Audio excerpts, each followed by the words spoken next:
Hello friends, welcome to the SNAE medical classes. Today we will discuss regarding analgesic drugs. First we will discuss about what is the analgesic drugs. Analgesic drugs are medication that relieve pain. Analgesic drugs जो होती हैं वो क्यों दी जाती हैं किसी person को, क्योंकि वो जो है वो पेन को रिलीव कर सकें, जो भी उसको पेन हो रहा है उसमें उसको आराम मिल सके, इसलिए क्या दिया जाता है, एनाल्जेसिक ड्रग्स दी जाती हैं. They can be classified into several categories based on their mechanism of action. ये जो एनाल्जेसिक ड्रग्स होती हैं इनका क्या मैकेनिज्म है, किस पेन में रिलीव करती हैं, ये कैसे करके काम करती हैं, तो उसके बेसिस पे जैसे कि उनकी मैकेनिज्म होती है, उनका कैसे करके एक्शन रहता है, उसके बेस पे इनको है वो डिफरेंट तरीके से जो है वो क्लासीफाई किया गया है.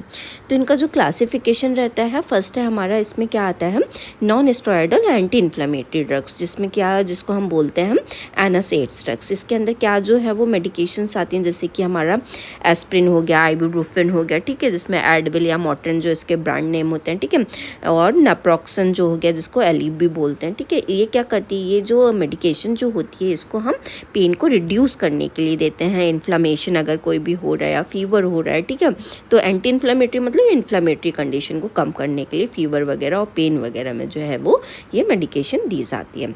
नेक्स्ट वन ड्रग है हमारी एसिटामिनोफेन. एसिटामिनोफेन क्या है, the drug reduce pain and fever but has minimal anti inflammatory effect.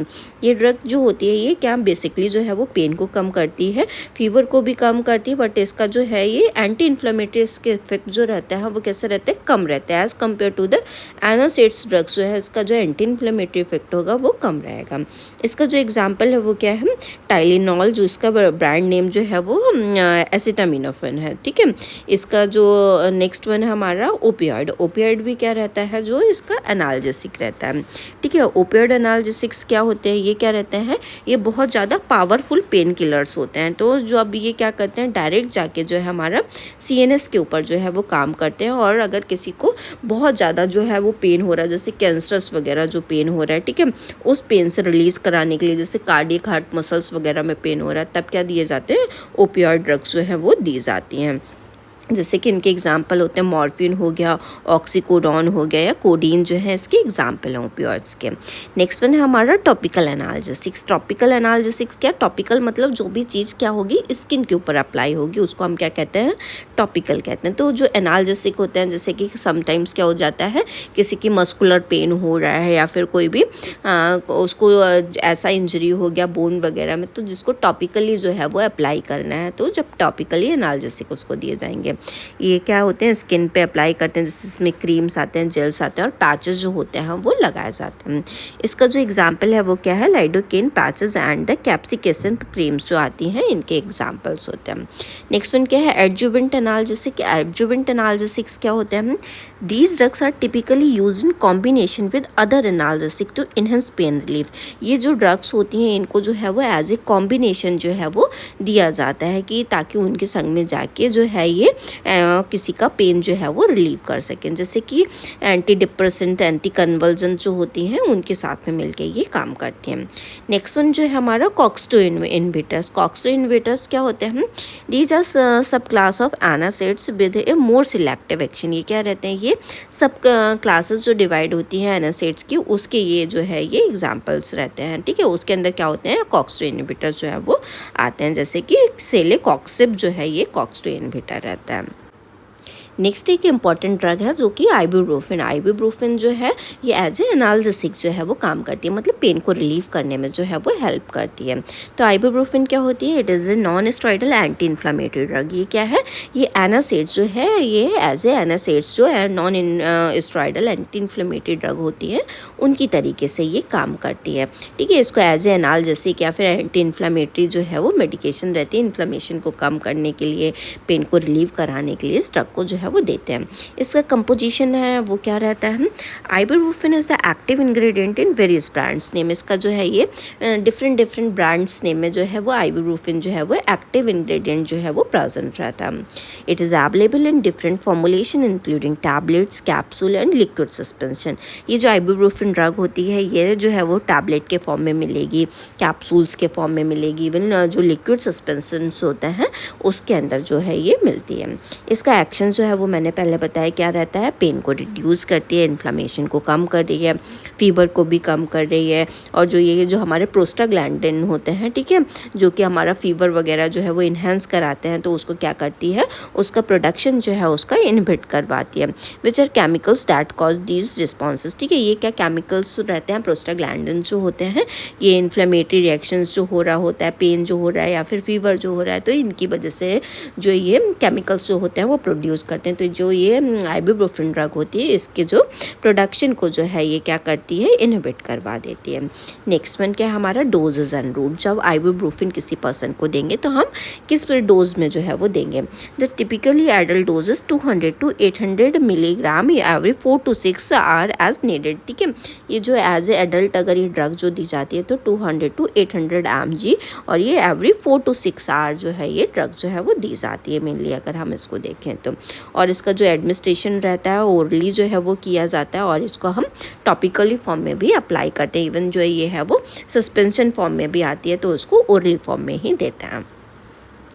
Next इसके इंडिकेशंस क्या रहते हैं, कब कब ये ड्रग्स जो है वो हमें देनी है।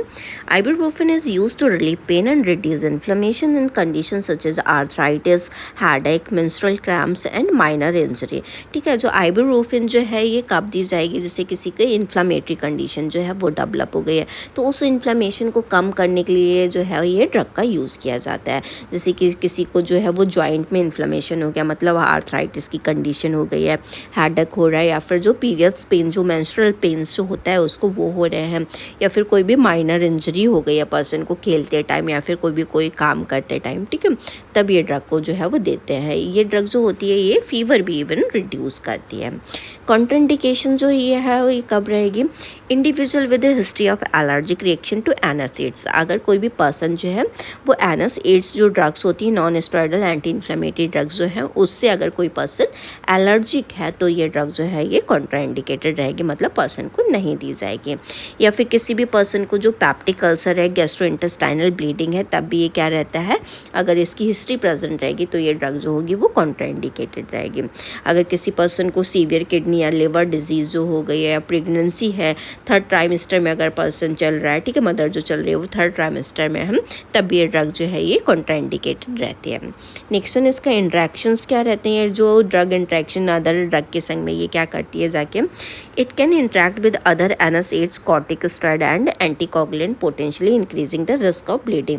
अगर ये ड्रग जो है अदर मेडिकेशंस के संग में इंट्रैक्ट करती है जाके, जैसे एनासिड्स अदर या फिर कॉर्टिकोस्टेरॉइड या एंटीकोगुलेंट के संग में इंट्रैक्ट कर गई, तो ये क्या करेगी, ये पॉसिबली जो है पर्सन को ब्लीडिंग जो है वो बहुत ज़्यादा करा सकती है, मतलब रिस्क जो है वो ब्लीडिंग का जो है वो इंक्रीज़ हो जाता है।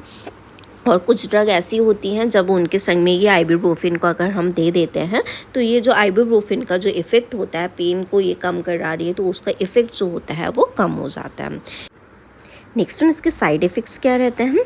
Common side effects include stomach upset, heartburn and gastrointestinal irritation. Common side effects की अगर हम बात करें तो पर्सन का जो है वो स्टमक अपसेट हो सकता है, ठीक है, उसको जैसे डायरिया वगैरह, लूज मोशन काइंड ऑफ जो है वो कंप्लेन कर सकता है, उसको हार्टबर्न देखने को मिल सकता है, एकदम जलन जैसा उसको फील होगा, ठीक है, उसको गैस्ट्रोइंटेस्टाइनल इरिटेशन जो है उसको मिलेगी, जैसे कि उसको गैस वगैरह जो है वो बन सकती है, या फिर उसको डायरिया, कॉन्स्टिपेशन ऐसी कंप्लेन जो है वो कर सकता है। लेस कॉमन साइड इफेक्ट्स जो है वो क्या मिलेंगे, पर्सन को जो है वो हेडेक हो सकता है, ठीक है, उसको चक्कर जैसा आ सकता है, या फिर कोई भी एलर्जिक रिएक्शन जो है वो देखने को मिल सकता है। नेक्स्ट वन इसके एडवर्स इफेक्ट्स क्या होते हैं, मतलब अगर हम देखें तो एडवर्स इफेक्ट्स इसके क्या क्या आ सकते हैं, ठीक है। मैंने बताया कि अगर इसको हाई डोजेस में ले लिया या इसका, तो ये क्या करेगा, जो गैस्ट्रोइंटेस्टाइनल ब्लीडिंग और अल्सर का जो रिस्क है ये बहुत ज़्यादा जो है ये बढ़ा देगी। एनासिड्स लाइक आइबुप्रोफेन में increase the risk of heart attack, stroke and kidney problems. अगर कोई पर्सन इसको ज़्यादा अमाउंट में ले रहा है, बहुत लंबे टाइम तक के लिए ले रहा है, तो पर्सन को हार्ट अटैक आने के चांसेस जो है वो इंक्रीज हो जाते हैं, उसको स्ट्रोक जो है वो आ सकता है, या फिर उसको किडनी प्रॉब्लम्स भी इवन अकर हो सकते हैं। नेक्स्ट वन टॉक्सिसिटी क्या है, अगर इसको पर्सन कोई ज़्यादा अमाउंट में लेता है, उसके अंदर बहुत ज़्यादा इसका टॉक्सिक लेवल जो है वो बढ़ जाता है, तो ये क्या ड्रग जो है पॉइजनस जो है वो अगर उसके लिए हो गई तो क्या ये करेगी, overdose can lead to serious health issue, इससे सीरियस हेल्थ इशू हो जाएंगे पर्सन को। मैंने बताया कि उसको गैस्ट्रोइंटेस्टाइनल ब्लीडिंग और किडनी प्रॉब्लम्स जो है वो सीवियर लेवल पे देखने को मिलेगी। सिम्टम्स ऑफ ओवरडोज में include nausea, vomiting, stomach pain, drowsiness and confusion. अगर इसका ओवरडोज अगर हो जाता है तो पर्सन को नोजिया देखने को मिल सकता है, ठीक है, उसका जी मिचलाएगा, उसको वॉमिट हो सकती है, ठीक है, और उसको स्टमक में सीवियर लेवल पे पेन हो सकता है, उसको एकदम ड्राउजीनेस जो है वो हो सकती है और उसको कन्फ्यूज़न भी देखने को मिल सकती है। नेक्स्ट वन क्या है, उसके नर्स के रोल क्या होते हैं during the time of the ibuprofen. अगर पर्सन को दीज आ रही है तो नर्स क्या रोल जो है वो प्ले करेगी। Nurses play a crucial role in patient education, explaining the proper use of ibuprofen and the potential side effects. Nurse अगर जो है किसी पेशेंट को अगर आइबुप्रोफेन ड्रग दे रही है तो उसके रिगार्डिंग जो है वो प्रॉपरली एजुकेट करेगी, ये कब लेनी है, कैसे लेनी है, किसके साथ लेनी है, खाली पेट लेनी है कि नहीं लेनी है, तो इसके रिगार्डिंग सारी एजुकेशन जो है वो प्रोवाइड करेगी। उसके ड्रग के क्या साइड इफ़ेक्ट्स पॉसिबल्स आ सकते हैं वो उसको सारा कुछ बताएगी। They monitor patient for adverse reaction specially in those with the history of gastrointestinal issue. अगर कोई भी पर्सन है अगर उसको गैस्ट्रोइंटेस्टाइनल इशूज से वो सफ़र कर रहा है तो उसको पूरा वो प्रॉपर गाइडेंस देगी कि इसके एडवर्स रिएक्शंस जो है वो क्या आ सकते हैं। ये जो ड्रग है अगर हमने ले लिए या इसका ओवरडोज हो गया तो ब्लीडिंग वगैरह जो है ये कॉज कर सकती है, गैस्ट्रोइंटेस्टाइनल इरिटेशन कॉज कर सकती है, तो ये सारी चीज़ें हमें बतानी है। In cases of overdose nurse are instrumental in assessing the patient condition and coordinating medical care. जो अगर इसका ओवरडोज वगैरह हो गया तो उसको कैसे करके हैंडल करना है, कहाँ रिपोर्ट करना है, ठीक है, पेशेंट की कंडीशन क्या आ रही है, कैसी हो रही है, उसको जो फिजिशियन को कैसे करके इन्फॉर्म करना है, ठीक है, और उसको क्या मेडिकल केयर जो है वो देनी है, इन सारी चीज़ों के बारे में नर्सेस जो होती हैं उनको ध्यान रखना होता है।